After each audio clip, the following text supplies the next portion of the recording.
Good morning, ladies and gentlemen. Well, I'm very pleased to be here. I think this is an extraordinary exhibition. For those of you who don't know, and why should you, I make a long-running, and now I can say very successful, series on YouTube about electric vehicles, renewable energy, the new energy industry that we're seeing here. We've been covering it for 8 years, over 300 shows, 300,000 subscribers, about 2 million views a month, so it's growing very rapidly. There's an enormous amount of interest in this sector. We know now for really concrete reasons. Weekend before last, we ran the first fully charged live exhibition at Silverstone. We were hoping for 2,000 ticket sales, and so that it wouldn't be embarrassing. 7,500 people walked through the door. We caused an electric car traffic jam on the A43, which we're very proud of, and the police rang up and asked why all these electric cars were stuck on the road, because the entrance to Silverstone couldn't take that number of cars. An amazing event, which shows that there's an enormous public interest in renewables and the new energy dynamic that's emerging. So I'm very pleased to be here. And also, I'm very pleased to have someone on the table next to me who actually knows stuff. I go around and talk to intelligent and clever engineers, but I'm quite thick. And that's been a professional skill of mine for many years, and I'm very proud of it.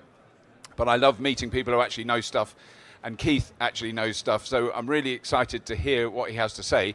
I mean, the main thing that we really got the feeling of at that exhibition last week was the interest and the thirst for understanding of how a new energy economy might work. So distributed generation, people who generate power and store it in their own homes, how you charge cars, how the whole thing fits together. It isn't just about cars like we used to know with, you know, glossy adverts of one car driving up a Scottish road, which 99% of the population never do. You know, and how they charge and how they can be integrated into your house. And that seems to be really what we're talking about. So, Keith, can you give us a background on the kind of what I'd love to hear about is the big energy picture, not just renewables, not just cars, not just solar panels, not just wind, but how all those things can be integrated. All right, brilliant. Thank you. So I was going to try and outdo you with numbers there for a minute, because I think what you said about your electric vehicles and the interest in energy and people's enthusiasm for it, it is growing and growing and growing. And last weekend we had an open day at Whiteley Wind Farm, and 6,000 people came along. Wow! You know, 6,000 people on a Sunday to come and look around a wind farm. We had various activities, but it does show you if you set these things up, if we invite people, actually people want to learn more about what's going on. They love the whole concept of renewables. I think electric vehicles is, in many ways, it's an absolute godsend for the energy sector, because people love cars. They love the whole idea of transport, the whole idea of being able to get places. It's an integral part of their lives. And again, for the energy sector and everybody involved in the energy sector, that's a fantastic thing, because it engages people into the conversation. And if we can get people drawn into the conversation around electric vehicles, that means we can also engage them in the whole conversation about energy efficiency, about renewables, about decarbonisation, which are sometimes more difficult topics to engage people in. So it's just, you know, it's a really, really good way in. So what's going on in the whole sector to now, everybody's very familiar with the fact that we're decarbonising, we're going from coal to gas to renewables. We've been doing that really, really well. But there's a whole lot of other stuff going on in the background that maybe people aren't quite as familiar with around the transmission system and around the distribution system and how we reconfigure those, because we are shifting from large, big, centralised generating plants to distributed generation. We're trying to make a shift towards having what people would call smart cities, where instead of managing the entire system, you're managing distribution in local areas. A lot of people talking about going from distribution network owners to distribution system operators, where the whole system becomes much more interactive, and it's much more about what customers want, what local businesses want, what local stakeholders want out of the energy system to help grow the economy, to help change people's lives. So there's a whole ton of stuff going on in there. And electrification of transport just accelerates, excuse the pun, but it accelerates all of that conversation, because as you start to roll out electrification of transport, you need to make a lot of changes to the distribution system. Fast charging, which is the way the car industry is trying to push life, that creates huge peaks on the distribution system, so we need to run it and manage it and invest in it in a very different way.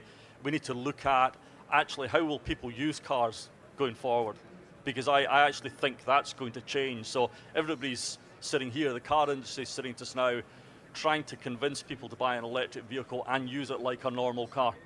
So they want to charge it as quickly as possible. They theoretically want to drive 450 miles, etc., etc. They want to stop at a station, plug it in, and drive off again.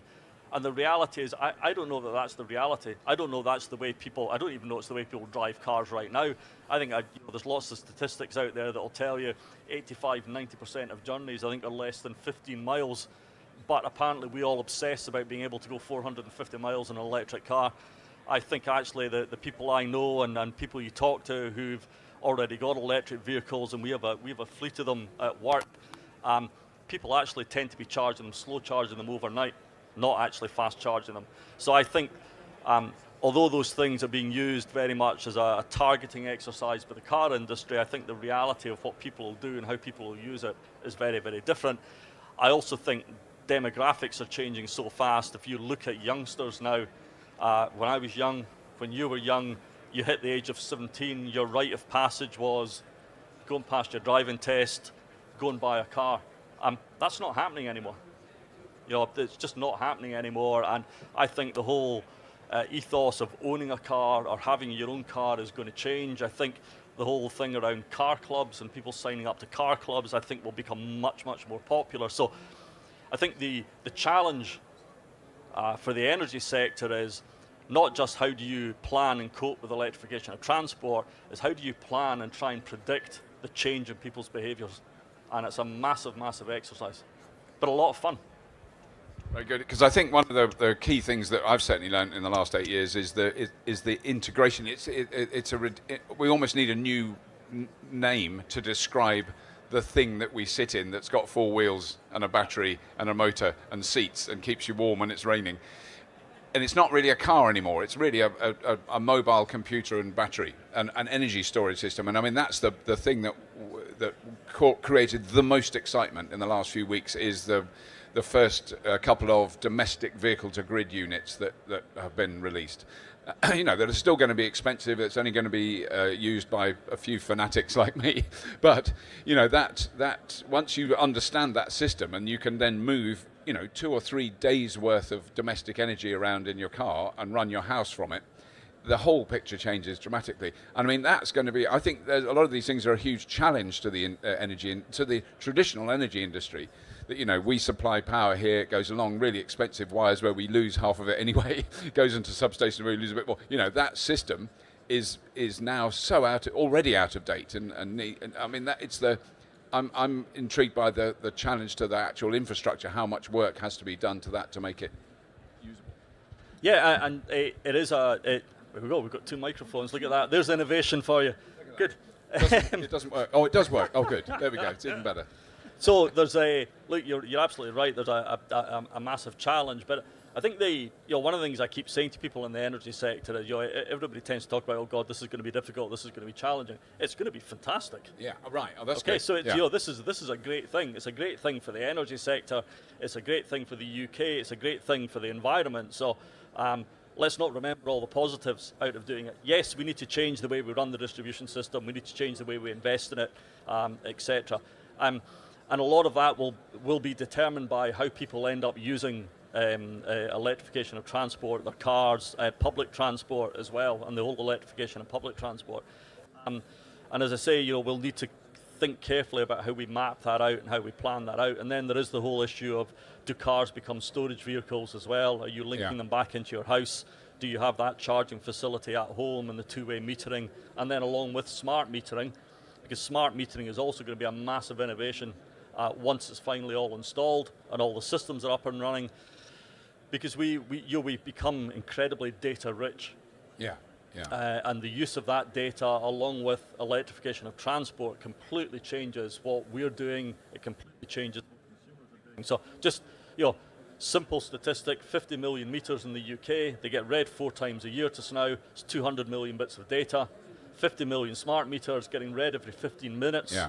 It's 90 billion, I think it is, bits of data. Wow. So all of a sudden, it's an exponential growth. And the people who can analyze that, the people who can interpret it, look at how people are living their lives, and then you link that to transport, all of a sudden you can remap the way people are working, the way they're living. You can change what kind of products you're offering people. Right. And it is a little bit akin, I think, to the change that happened in telecoms a number of years ago, where the old infrastructure was there. You used to go and buy telephone calls, and that's what people obsessed about, was the cost of a telephone call. And now in a world where theoretically telephone calls are free, no one pays for a telephone call, you buy a device, it gives you access to entertainment. And you can see that kind of wholesale change happen to the energy sector, that actually the background product is like a utility, but what people are engaging with are ways of running their life, ways of running their house, ways of getting A to B,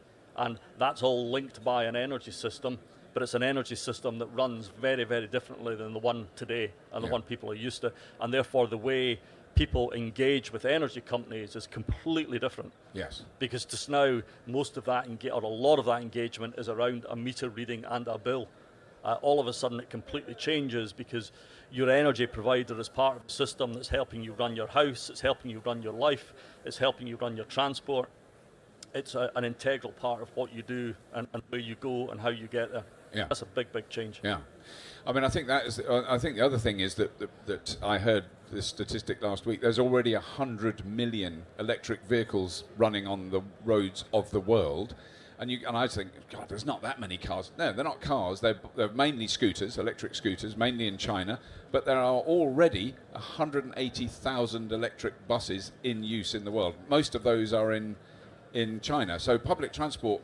I mean, the Chinese. It's a slightly different political structure, we have to admit. The Chinese government said all buses must be electric, so they were. So that's quite an easy way of doing it. But but I think we're going to see those changes first. We're going to see delivery. So there's a company we're going to go and see soon who have just bought 1,000 electric vans to do deliveries around the outskirts of London. They deliver groceries and milk and stuff like that.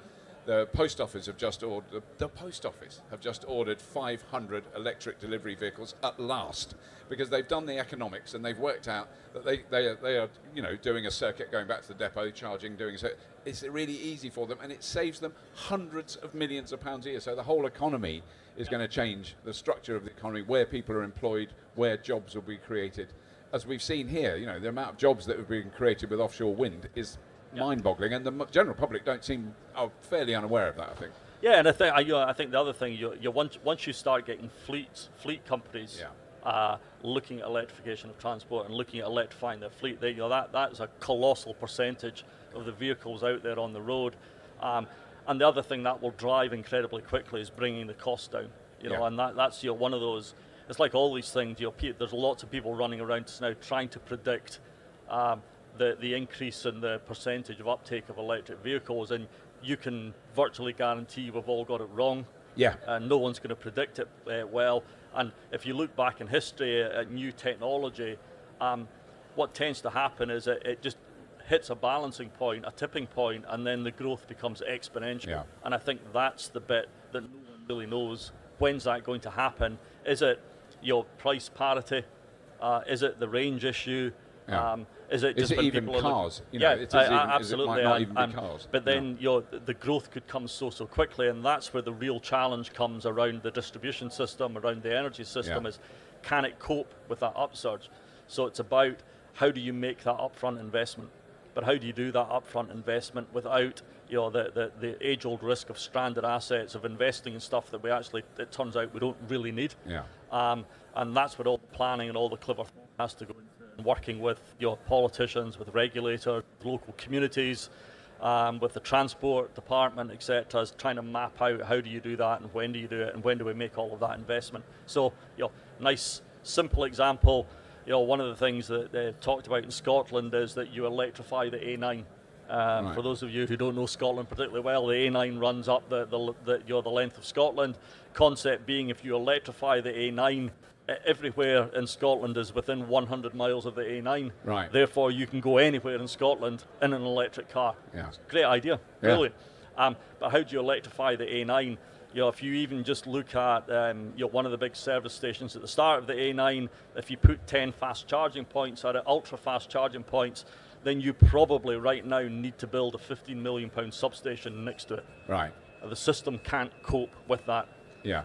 And that's why we need to be careful about how we plan it out. That's why we need to be careful about trying to understand and trying to shape people's behaviour about how they use these vehicles going forward. Yeah. As I say, people are kind of obsessed just now about wanting to charge them incredibly quickly, but is that really what they're going to do? Yes. No, it isn't. And I doubt it is. No. But we can the energy sector can influence that as well hugely in terms of the way we sell the product, the way we incentivize it in terms of charging overnight becomes cheaper than charging during the day. Fast charging, there's a premium for. Slow charging, there's a discount for. You can manage people's behavior in various ways. And then the other massively important bit and very, very relevant to this conference, and I was saying this last night at dinner, sometimes the offshore sector is a little bit isolated from the rest of what's going on in the world of energy.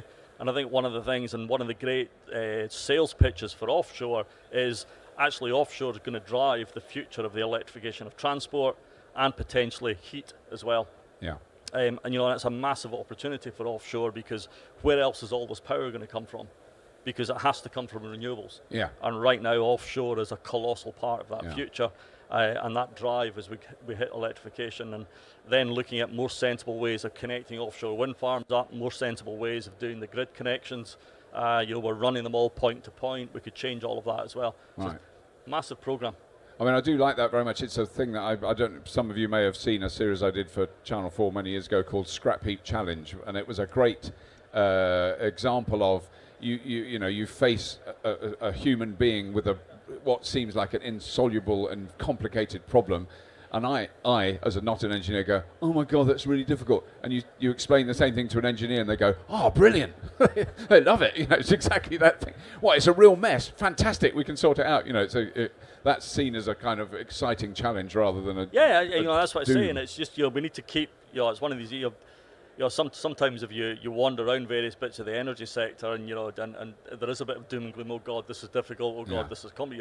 This is the best thing that could ever have happened to us. Right. Really is brilliant. Absolutely fantastic. At the end of the day, it's most basic. If you're in the energy sector and you make electricity, hey, guess what? Yeah. People want it. Well, that's a good thing. Yeah, and that's one of the people I've just interviewed recently from Hyundai Cars said, there's this massive waiting list for the Hyundai Ioniq, and they're soon coming out with another one, the Kona, a pure electric car. And there's a huge waiting list, and there's enormous demand. And he said, look, we're a company that makes cars. Guess what a huge demand is? It's really good. We're really happy about it. All the people in the audience are really miserable because they're waiting for their cars, but he's chuffed to bits because he's got this huge demand. And I think that's a similar thing is going to happen with companies that supply renewable energy, variable tariffs. Those a lot of companies coming into the market that I'm very excited as an electric car driver, and I think that's a key point. Is before you have an electric car, you assume you're going to use it like a petrol car. You want to charge it really quickly and go on these huge long journeys. Which occasionally I've driven to Sweden and southern Italy I have a Tesla Model S. That is possible to do. There are chargers all over Europe. It's not a problem at all. But the thing is that is really, really unusual. That is not the normal experience. And what's normally happening is right now my electric car is in the parking space below here and it's charging. I'm not waiting for it to charge. I'm not hanging around standing near it waiting for it to fill up. By the time I get in it, it'll be full and I'll drive home again, and I won't need to stop on the way home. I won't need to stop for the car, but I may need to stop because I'm a 62-year-old man and I have bladder range, and that's a much more important a challenge to people. So car manufacturers need to come up with a solution to bladder range. Don't have a coffee just before you get in the car is a good clue. The other, one of the other things we need to, one of the other serious things and serious challenges we need to think about is how you roll this out and it's fair and accessible to everyone. Exactly. Okay, so and that is a big challenge. And if you look at what's happened with things like broadband, and you look at what's going on just now with banking, and all of the automation, and one of the big challenges for society is how do people still get access to, or how can they get access to some of these services? You hear frequently, it's a very live debate in Scotland about access to broadband in rural communities. And with transport, you can't get that wrong. No. Because it's such a vital part of people's lives, and it is a hugely vital part of keeping the economy alive in rural communities, is the ability to get in and out and get goods and services in and out. So how do you roll out the electrification of transport and make sure everyone has access to it? Right now you kind of suspect that an awful lot of what's going on is in nice suburban towns. There are people getting charging points installed in their homes. There are people buying an electric car as a second vehicle, and that's fine to get the process kick-started, but that cannot be the way it grows. It can't be the way it's rolled out. We need to make sure everyone has the ability to access the electrification of transport. Everyone has the ability to get a hold of charging points, charging facilities, because you will also see, just even simplistically, if you roll it forward, at what point in time do BP, Shell and Esso start shutting down service stations? Yeah, soon. Which again are a massive part of local economies. So that's it's difficult. Yeah.